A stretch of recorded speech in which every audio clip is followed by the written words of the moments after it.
우리는 세상을 살아가면서 많은 싸움을 합니다.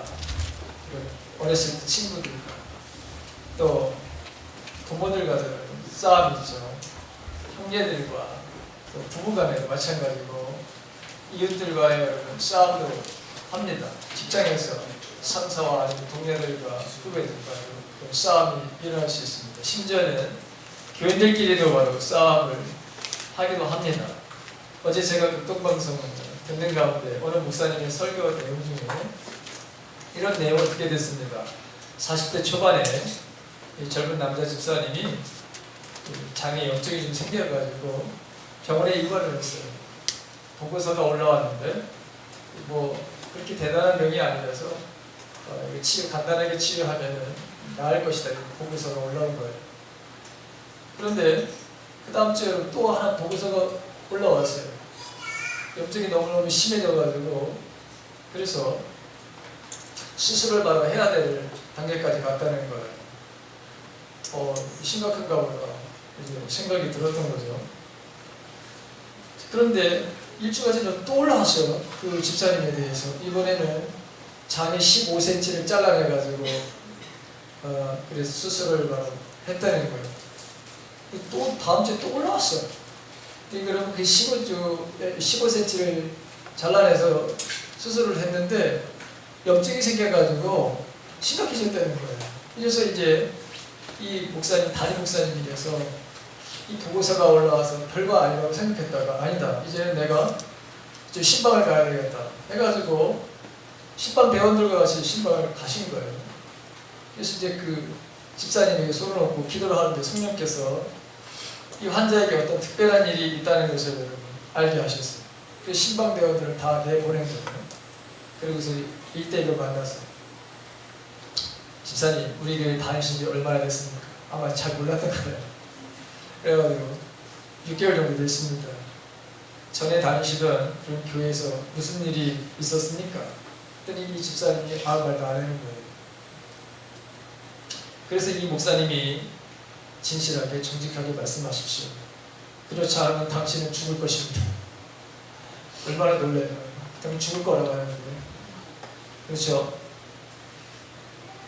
그러니까 이제 이분이 사실 저번 교회에서 담임 목사님과 멱살을 잡고 싸웠습니다.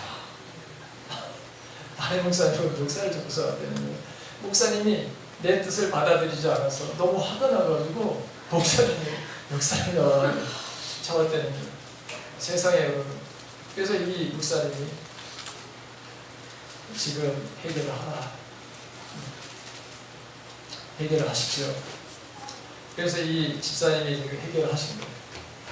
그리고 이 집사님이 다시 기도를 해주셨어요. 그 주에 바로 퇴원을 하게 되었다고 하는. 그리고 이분이 지금은 해 지사의 사장이 돼서 그래서 거기서 아주 열심히 회사에 일하고 열심히 지금 생기는 그런 일꾼이 되었다고 하는 감동 얘기를 여러분 들었습니다. 여러분 목사님과도 싸울 수도 있어요. 근데 여러분 싸우면 안 됩니다. 이거는 교인도 안 좋고 목사도 안 좋아요. 그래서 여러분 절대로 여러분 이런 일이 없기를 간절히 바랍니다. 다행이죠. 엄마도 그런 일이 없어서 정말 다행입니다. 멱살 잡는 일이 있어서는 안 돼요. 자, 우리 믿는 성도들이 여러분 싸우는 유일한 바로 싸움은 믿음의 선한 싸움이다. 이렇게 성경은 기록하고 있습니다. 믿음의 선한 싸움을 싸우라고 그러지 서로 멱살을 잡고 싸우는 것은 있을 수가 없는 것입니다. 로마서 12장 3절에 보게 되면 하나님께서 각 사람에게 나눠주신 믿음의 분량대로 라고 하는 말씀이 있어요. 각 사람대로 나눠주신 믿음의 분량이 있다는 거예요. 자, 성도들에게 믿음의 분량이 주어졌다고 말씀하겠습니다. 예수님도 세상에는 제자들 가운데도 믿음이 작은 믿음이 있고 큰 믿음이 있다 이렇게 말씀하셨거든요. 자, 우리 모두는 믿음을 가지고 있습니다. 믿음을 바로 가지고 있는데 그 믿음이 작은 것이 믿음이죠. 그리고 그 믿음을 키우려는 데는 많은 장애물이 있다고 하는 거예요. 그리고 우리 자신들도 본인들도 그 믿음을 키워가려고 하는 데 대해서 스스로가 두려움을 가지고 있는 사람들도 의외로 많습니다. 그런데 믿음의 분량이 크지 않으면, 믿음이 작으면 어떻게 되느냐? 여러분, 자기 자신의 구원도 온전하게 이뤄갈 수 없어요. 두렵고 떨림으로 구원을 완성해 가는 겁니다. 그런데 한번 믿었다고 영원히 그럼 그 보장이 되느냐? 절대로 그럴 일이 없습니다. 그럼 혹시 어느 교회에서도 여러분 한번 믿으면 영원히 내가 지옥 가지 않고 구원받습니다. 그런 소리를 듣는 교회에 만약에 어떤 사람이 오면 그것은 이단입니다. 자, 세상에는 우리가 싸워야 할 것들이 많죠. 장애물들이 분명히 있습니다. 오늘 그래서 저는 이 믿음의 장애물들이 도대체 어디서부터 생기는 것일까? 그걸 한번 생각해 보려고 하는 거예요. 그래서 우리가 정말 힘이 있고 권능이 있고 활기 넘치고 이 세상을 정말 멋있게 살아가는 그런 비결이 도대체 어디에 있는 건가? 그걸 한번 우리가 생각해 보려고 합니다. 자, 첫 번째 한번 보게 되면 우리 믿음의 바로 장애물들이 어디서부터 생기는가 보십시오. 같이 읽습니다. 시작. 하나님의 말씀의 지식이 부족하여서 생깁니다. 하나님 말씀의 지식이 부족함으로부터 생긴다. 로마서 10장 17절 말씀을 같이 읽습니다. 다 같이 시작. 믿음은 들음에서 생기고 들음은 그리스도를 전하는 말씀에서 비롯됩니다. 하나님의 말씀을 통하지 않고서는 어떤 다른 방법으로 우리의 믿음을 바로 키울 수가 없습니다. 우리는 하나님께 이렇게 기도할 수 있습니다. 하나님, 나에게 큰 믿음을 주세요. 나에게 믿음을 주세요. 우리는 그렇게 기도할 수 있습니다. 그런데 그렇게 기도한다고 해서만 우리가 믿음이 커지는 것은 아닙니다. 물론 믿음은 하나님이 주시는 선물이에요. 그런데 기도만 만약에 우리가 그렇게 해서 믿음이 커지면 그렇지 않습니다. 우리가 믿음을 받아 커지면 믿음을 크게 하기 위해서는 여러분 하나님 말씀을 지금 설교 말씀을 잘 들어야 되는 것이고 또 여러분들이 하나님의 말씀을 묵상하는 것을 게을리하면 안 됩니다. 그 묵상하는 것을 반드시 여러분들은 하셔야만 합니다. 이게 꼭 필요한 것입니다. 하나님의 말씀에 지식이 없으면 우리는 망하게 되어 있습니다. 호세아서에 내 백성이 망하는 이유를 아주 명확하게 하나님께서 말씀하신 적이 있습니다. 내 백성이 망하는 것은 뭐냐? 나에 대한 지식이 없기 때문에 망한다 라고 그렇게 호세아서 4장 6절에서 그런 말씀하고 있습니다. 하나님의 말씀에 대한 부족은 우리의 선택과 결정에 결정적인 장애를 줍니다. 그래서 여러분 좀 보십시오. 여러분들의 말씀이 여러분들에게 하나님에 대한 말씀이 여러분들에게 충만하게 있다면 내가 이 일을 하는 것이 지금 내가 이 일을 하는 것이 이게 하나님의 올바른 뜻인가를 우리 금방 판단할 수 있습니다. 그리고 하나님이 이걸 원치 않는다는 것을 우리는 즉각적으로 알 수 있습니다. 하나님은 그런 하나님입니다. 하나님 먼 곳에 계신 하나님이 아니십니다. 아주 가까이에서 여러분들 가까이에서 언제든지 뭐죠? 알려주시는 분이에요.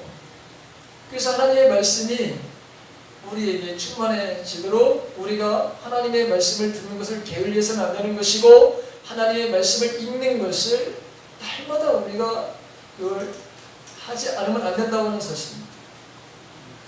저와 여러분들은 혹시 이 믿음은 이 말씀을 이해함과 함께 자라가는데 만약에 내 믿음이 지금 자라고 있지 않다라고 생각한다면 여러분들이 말씀에 대한 것을 읽지 않을 뿐만 아니라 그 말씀에 대한 이해와 해석이 자라고 있지 않을 가능성이 있습니다. 우리가 믿음의 선한 싸움을 싸울 수 있으려면 말씀을 양식으로 우리가 섭취를 해야 합니다. 먹어야 되는 것입니다. 믿음으로 자라게 하는 일들을 게을리하면 안 됩니다. 믿음의 적이나 해방, 우리가 방해물이 없다면 싸우는 것 여러분이 없을 것입니다. 그런데 오늘 사도 바울은 우리들에게 믿음의 선한 싸움을 싸우라 이렇게 말하고 있지 않습니까? 그만큼 우리 인생에서는 여러분 적이 많다는 거예요. 방해물이 많다고 하는 것이죠. 이 방해물을 우리가 이기려면 첫째는 하나님의 말씀이 우리 안에 충만해야 된다고 하는 것입니다. 자, 두 번째 보십시오. 자, 두 번째, 여러분, 장애물, 믿음의 장애물들이 어디부터 생기느냐? 두 번씩 있습니다. 같이 시작. 그리스도 안에서 나는 새로운 피조물임을 인식하지 못함으로 생긴다. 고린도후서 5장 17절에 있는 말씀을 같이 읽습니다. 시작. 누구든지 그리스도 안에 있으면 그는 새로운 피조물입니다. 옛 것은 지나갔습니다. 보십시오. 새 것이 되었습니다. 만일 여러분 제4함만 잘 들으십시오. 만일 제4함만 새로운 탄생의 전부라면 그것은 우리에게 크게 도움을 주지 못할 것입니다. 우리는 여전히 지옥으로 갈 것입니다. 왜냐하면 나의 본성이 바뀌지 아니하면 우리는 여전히 마귀의 자녀입니다. 사람은 거듭나서 그리스도 안에 있는 새로운 본성을 받아야 되는데 새로운 피조물이 바로 되어야 되는데 우리가 바로 그런 존재라고 하는 거예요. 저와 여러분. 우리는 그리스도 안에서 하나님의 창조를 받은 새로운 피조물이라고 해요. 우리 안에 그래서 하나님의 생명이 내게 있고 하나님의 본성이 내 안에 있다고 하는 것을 우리는 반드시 여러분 이것을 인식하고 믿어야 됩니다. 우리를 하나님의 형상으로 만들었다 했어요. 그러니까 하나님의 생명이 하나님의 본성이 내 안에 다시 하나님께서 예수 그리스도를 통해서 회복시켜 주신 거예요. 그래서 우리는 하나님의 자녀이고 우리는 그리스도와 예수님과 공동 상속자가 된다고 성경은 그렇게 기록되어 있습니다. 자, 요한복음 1장 12절에 있는 말씀 같이 읽습니다.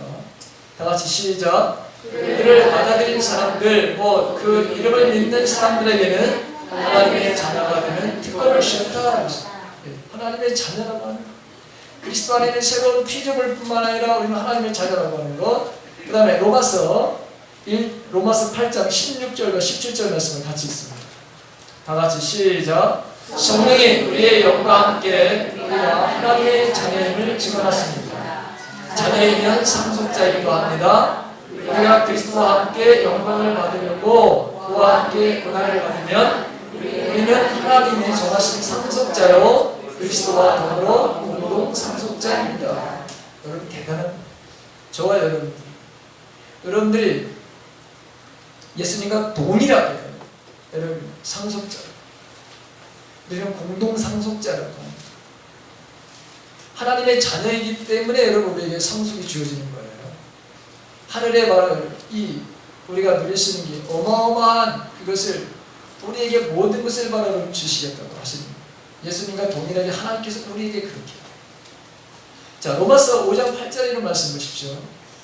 자, 다 같이 로마서 5장 8절에 있는 말씀 같이 읽습니다. 시작. 아담 한 사람의 범죄 때문에 그 한 사람으로 말미암아 죽음이 만물어하게 되었다면 넘치는 은혜와 의의 선물을 받은 사람들은 예수 그리스도 한 분으로 말미암아 생명 안에서 만물어하게 되리라. 그것은 더욱더 확실합니다. 자, 한 사람으로 말미암아 이 죄범은 한 사람으로 말미암아 여러분 죽음의 왕노릇 하게 됐어요. 근데 예수 그리스도를 통해서 우리가 한 분으로 말미암아 생명 안에서 왕노릇 하게 돼요. 저와 여러분들은 이 세상에서 여러분 찌질하게 살 수 있는 존재가 아니라는 거예요. 우리는 신분이 거지가 아니에요. 저와 여러분들은 이 세상에서 왕 같은 삶을 살 수 있다고 합니다. 여러분, 그래서 우리는 왕은 명령하는 사람입니다. 왕의 명령은 여러분 그것을 왕은 명령하는 것이고 왕은 집행하는 거예요. 그 잘되는 안 되는 바라 여러분 감시하는 거예요. 그렇죠. 그러니까 여러분들이 삶이 내가 정말 지금 다른 것에 의해서 지배를 받는다고 한다면 여러분 왕 같은 삶을 살지 못하는 거예요. 우리는 왕같이 살아야 돼. 그러니까 여러분 왕은 명령하면 그 왕의 명령에 따라서 모든 사람들이 움직이게 돼 있어요. 사단도 마찬가지예요. 제가 뒤에서 말하겠지만 여러분 우리는 이 세상에서 거지가 아니라는 거. 우리가 찌질하게 여러분 하나님께서 우리를 그렇게 살라고 세상을 보낸 사람들이 아니라고 하는 걸 알아요. 저와 여러분들은 하나님의 자녀입니다. 하나님의 자녀, 그 자녀의 신분을 여러분들이 꼭 기억해요. 하나님 우리의 상속자로 있어요. 우리에게 주시고자 하는 것이 너무너무 여러분 많은 거예요. 자, 세 번째로 보십시오. 자, 자기의 믿음의 자가 어디 생기는가? 세 번째로 한번 제가 시작. 그리스도 안에서 권세를 가진 자입니다. 네. 그리스도 안에서 권세를 가진 자임을 알지 못하기 때문입니다. 마태복음 28장 18절 다 같이 있습니다. 시작. 나는 하늘과 나의 모든 권세를 가졌다. 또 여러분 누가복음 아까 우리가 같이 읽은 누가복음 10장 19절 같이 있습니다. 시작. 보아라 내가 너희에게 뱀과 전갈을 밟고 원시의 모든 세력을 권세를 주었으니 아무것도 너희를 해하지 못할 것이다. 요한 1서 여러분 4장 4절에 있는 말씀 다 같이 시작. 여러분 안에 계신 분이 세상에 있는 자보다 크시기 때문입니다. 세상에 있는 자라고 하는 마귀예요. 그보다도 훨씬 더 크신 분이 우리 안에 계시다는 거예요. 자, 믿음은 영적인 권세를 행사하는 데 깊은 관계가 있습니다. 우리는 귀신을 내어 쫓거나 그런 병을 치유할 때 이 권세를 가지고 여러분 하는 거예요. 저와 여러분들이 목사들만이 아니라 여러분 어떤 특별한 사람들만이 아니라 저와 여러분들은 우리 모두에게 주신 이 권세, 예수님의 말에 여러분 하나님부터 받은 이 권세를 우리에게 주셨거든요. 이 권세를 우리도 동일하게 가지고 사단을 받아 쫓아내는 것입니다. 질병도 여러분 우리가 꾸짖는 거예요. 여러분 그걸 우리에게 바로 여러분 맡기셨다. 예수님 이거 해주세요 라고 하는 그런 기도보다 이제는 여러분들의 명령을 하는 거예요. 왕이니까 우리의 신분이 지금 왕노릇하리라고 이렇게 말씀하셨어요. 그럼 왕은 명령하는 것이지 해주세요 이렇게 부탁하는 게 아닙니다. 그렇기 때문에 저와 여러분들은 병마를 아니면 어떤 질병 그 어떤 것인지 여러분들 안에서 여러분들을 괴롭히는 모든 것들은 다 쫓아내 그런 권세가 여러분들에게 있다고 하는 것을 꼭 기억하십시오. 우리는 바로 이렇게 우리의 믿음의 바로 기초는 성경 말씀이에요. 무엇을 말하고 있는지에 대해서 기초가 바로 하나님의 말씀이어야 되는 것이죠. 자, 믿음을 말씀에 두지 않고 만약에 여러분 징후라든가 어떤 표시라든가 나타나게 되게 되면 저와 여러분들은 실망하게 되겠어요. 예를 들어서 지금 현재 어떤 아파가지고 여러분 내가 기도를 하고 있어요. 그런데 지금 여전히 머리가 예를 들어 두통인데 여전히 머리가 아파 기도를 했는데 근데 여러분 우리가 이 징후를 보게 되면은 하나님께서 지금 역사하지 않을 거라고 또 이런 생각을 갖습니다. 여러분 그런 생각을 가져서는 안 됩니다. 분명히 지금 현상으로다가 내가 지금 여전히 말해 여러분이 아프지만 이것이 곧 사라지게 될 거라고 하는 믿음을 가지고 말씀에 근거해서 여러분 우리가 뭐죠? 명령하면서 기도하는 거예요. 이럴 때 하나님의 역사가 여러분 나타나게 되는 거예요. 스미스 미글스 목사라는 목사님에 대한 이야기를 여러분 제가 좀 많이 얘기를 했어요. 이 목사님이 자주 이런 말씀을 하셨다고 해요. 나는 내가 무엇을 보느냐에 따라서 요동되지 않습니다. 나는 내가 무엇을 느끼느냐에 따라서 요동하지 않습니다. 나는 오직 내가 믿는 바에 따라 행동합니다. 그럼 이 목사님은 그렇게 해서 수많은 사람, 죽은 사람들을 살려냈어요. 케네스 해긴이라고 하는 목사님의 간증 가운데 이런 것이 나오더라고요. 이분이 아주 미국에서 오래 공황 때, 1930년 때 그때 말할 이야기입니다. 이 목사님도 가난했어요. 오직 한 벌의 양복과 여인분의 바지 하나가 전부였던 그런 시절이었어요. 근데 양복 바지 2벌 바지가 있었는데 모두 훔쳐갔어요. 월요일날 누가 그걸 가져갔어요. 널어놨는데 가져갔어요. 그 당시 그게 아주 흔했다는 거예요. 그런데 목요일날 설교를 하기로 되어 있어요. 자, 그래서 이분이 기도합니다. 주님, 내게 이제 남은 것은 카키색 작업복인데 이것을 입고 어떻게 설교를 할 수가 있겠습니까? 이 바지들은 너무나도 낡아 빠진 작업복이 아닙니까? 나는 목요일까지 잃어버린 바지들이 그 옷들이 원래 걸려있던 바로 그곳에 있는 것을 볼 것을 기대하면서 기대한다. 나는 그 바지를 훔친 그 사람이 너무나도 괴로워서 그 옷을 되돌려주지 않고는 그걸 견디게 해달라고 하나님께 기도합니다. 누군가에게 도둑질을 하도록 만든 것을 분명 나쁜 영이면 틀림이 없다. 나는 그 영을 다뤘다.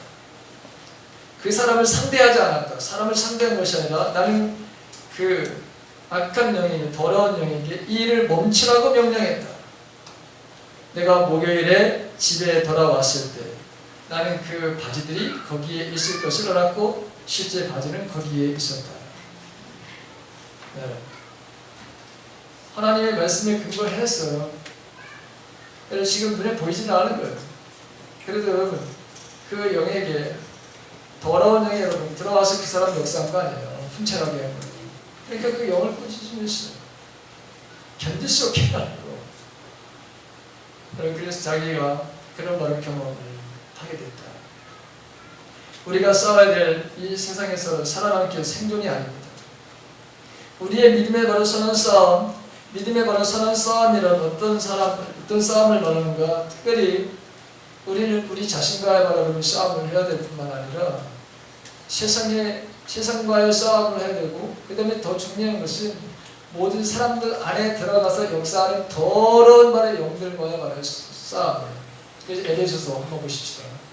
에베소서 6장 12절에 있는 말씀을 읽습니다. 자, 한번 같이 읽을까요? 같이 읽습니다. 시작. 우리의 씨름은 오직 정사와 권세와 이 어두움의 세상 주관자들과 하늘에 있는 악한 영들에 대항하다. 이렇게 되어 있습니다. 이 싸움은 육신을 가진 사람들 상대로 싸우는 것이 아니다. 그래서 사람의 지혜로, 사람의 힘으로 싸우는 것이 아닙니다. 우리의 제자들은 막강한 바라로 세력을 가지고 있습니다. 아직도 이 세상을 바로 지배하고 있습니다. 부분적으로 지배하고 있습니다.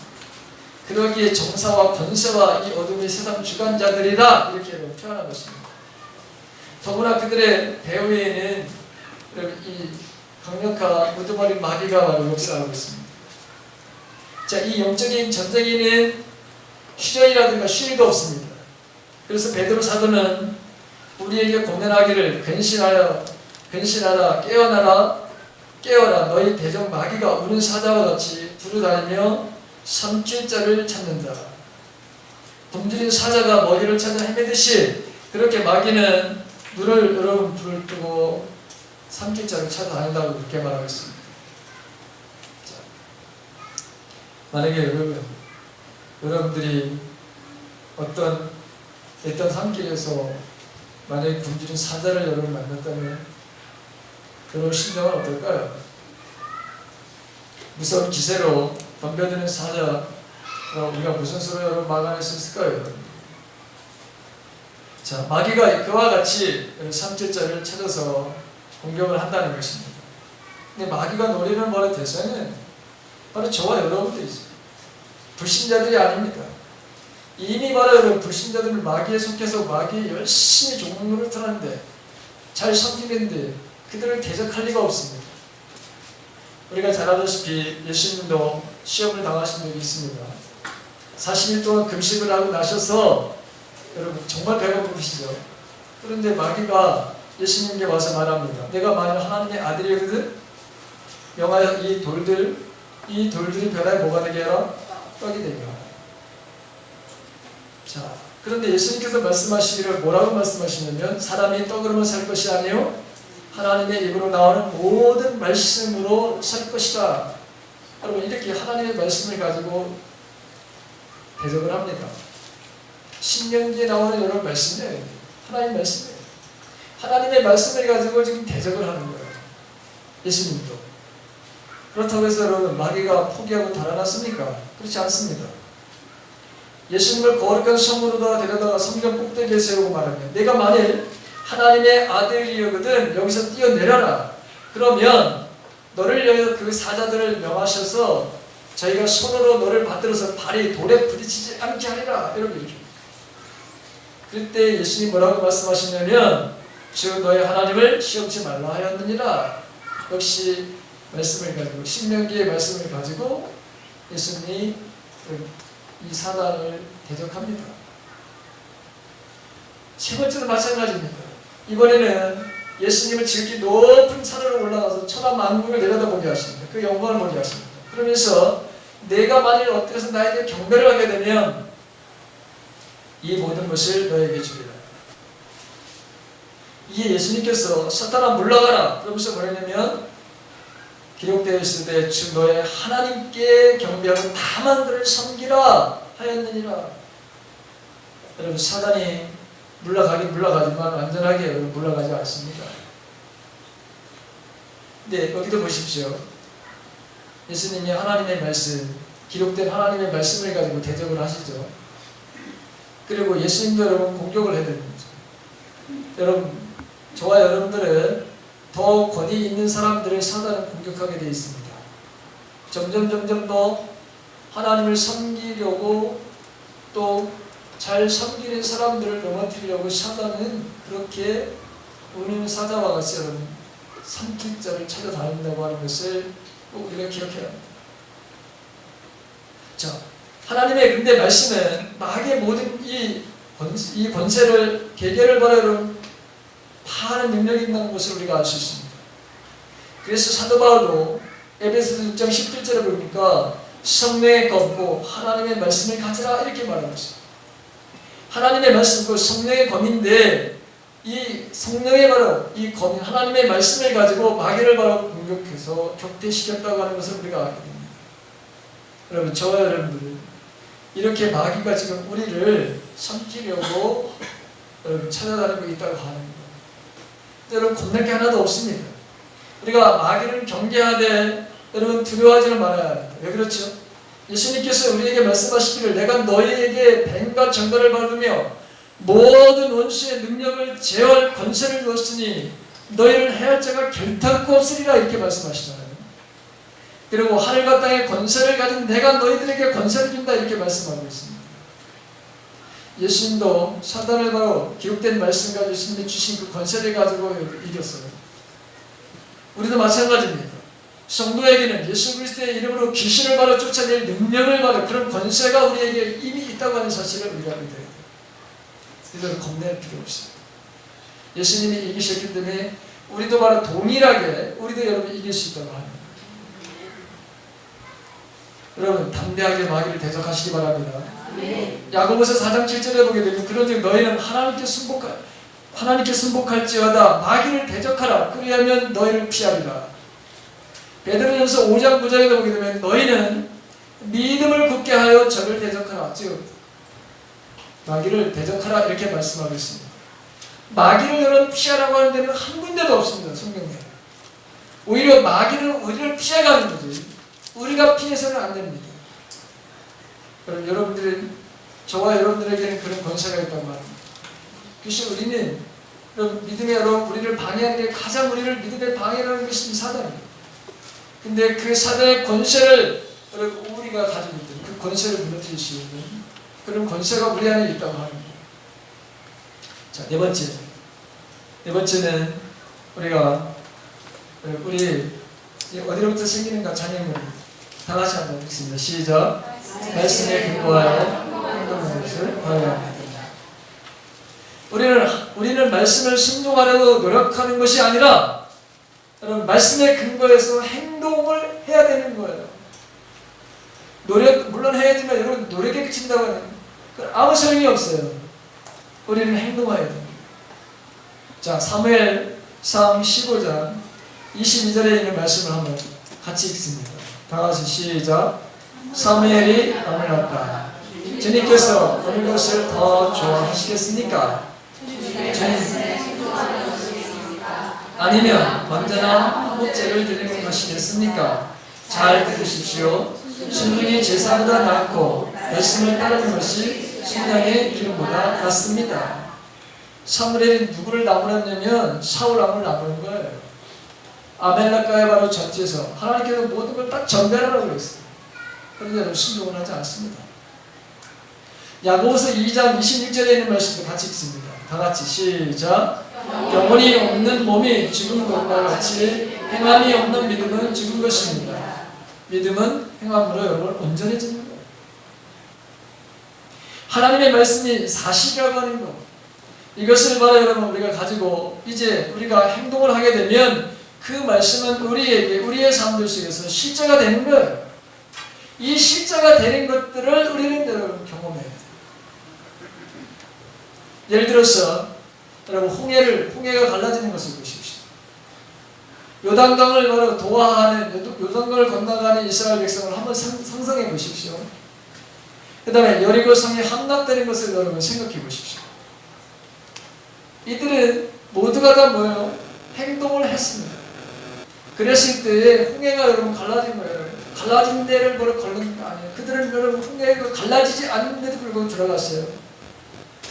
여리고에 바로 물이 그 요단강이 갈라지지 않은 상황에서 먼저 여러분 발을 내디뎠어요. 그 다음에 여리고 성도 마찬가지입니다. 하루에 한 번씩 도는 거예요.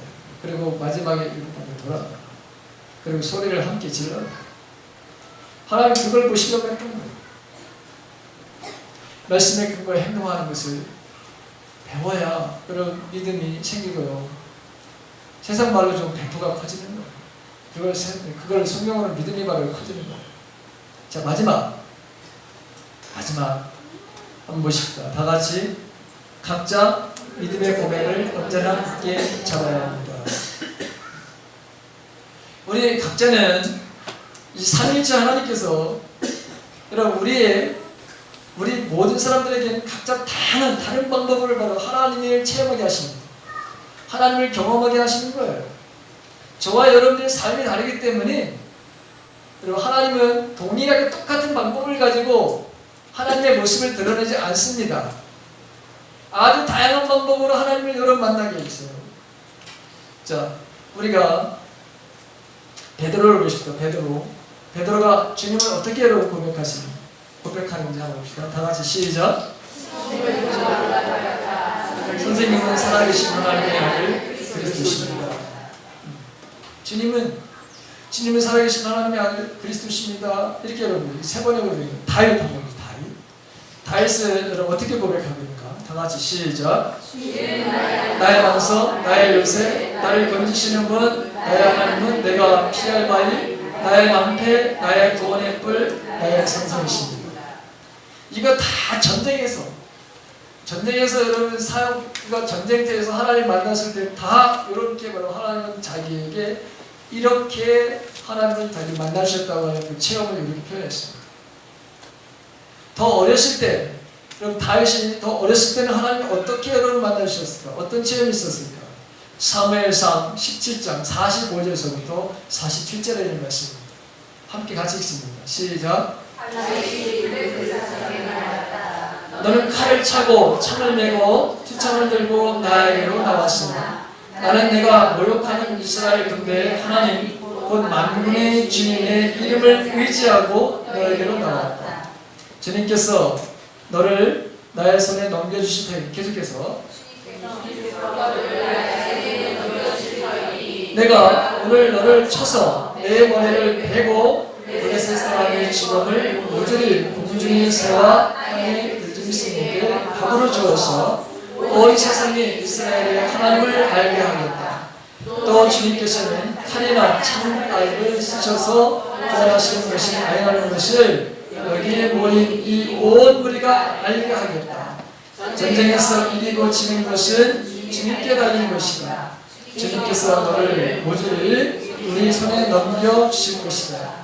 이게 약 한 17살 여러분 17세 정도 되는 소년이었을 때 하나님 만나주시고 그가 고백하는 하나님 이런 하나님이에요. 다윗의 하나님 바로 이런 하나님. 골리앗과의 바로 싸우면서 자기 바로 여러분 고백하는 이 하나님. 이 하나님을 바로 믿고 나갔습니다. 그래서 여러분 골리앗 앞에서도 세상 말로 쫄지는 않는 거예요. 당당하게 자기가 바로 여러분 그 믿음의 고백, 자기를 만나주셨던 하나님. 저와 여러분들이 마찬가지입니다. 우리 인생 속에서 하나님을 만나는 건 너무나도 중요한 거예요. 하나님을 바로 체험하는 건 너무나도 중요한 거예요.